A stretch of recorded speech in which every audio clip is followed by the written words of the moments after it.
that you answer to life with the hope and faith that the Lord is asking of us.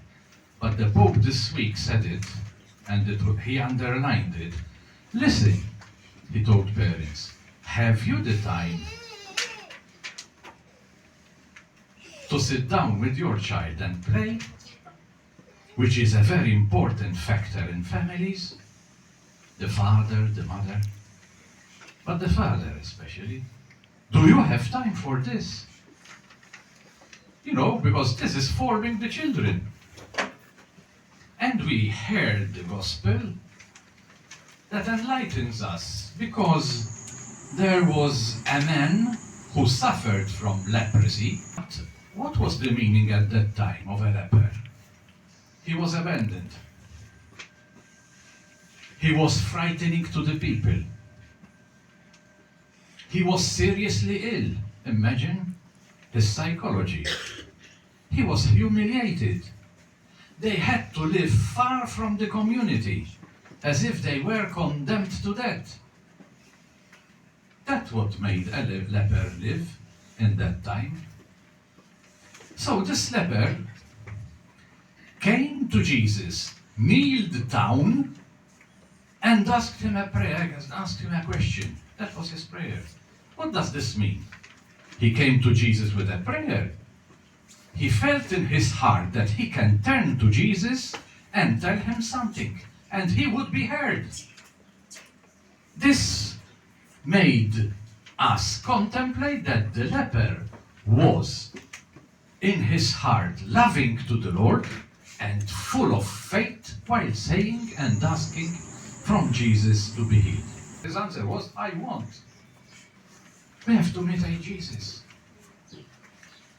even in our attitude.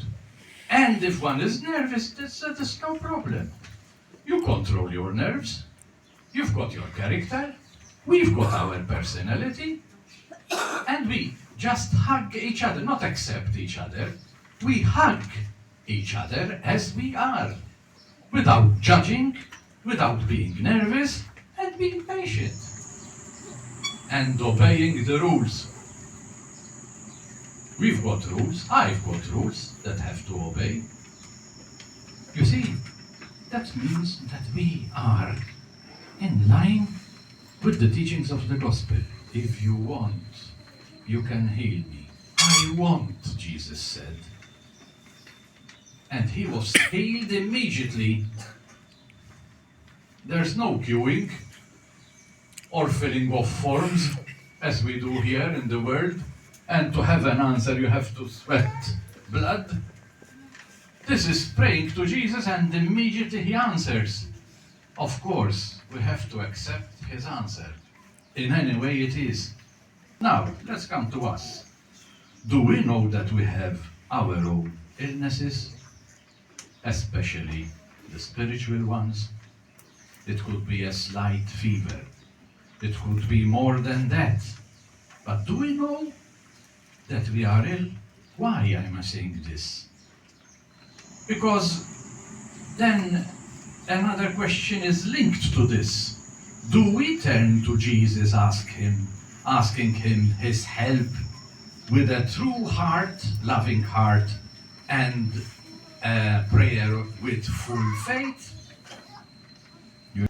So, my dear brothers and sisters, the leprosy today is making us praying for the lepers today in the whole world, but it's making us reflect on our position in front of God and in the church. Listen what Saint Padre Pio of Pietrelcina says.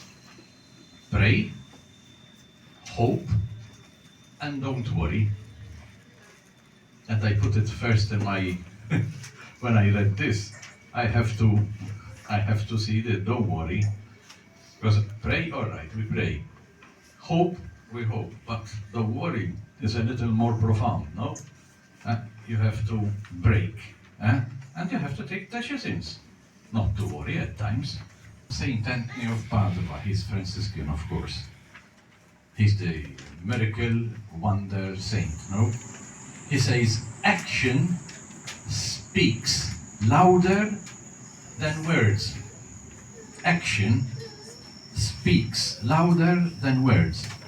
And he says, let your words teach or write, and let your actions speak.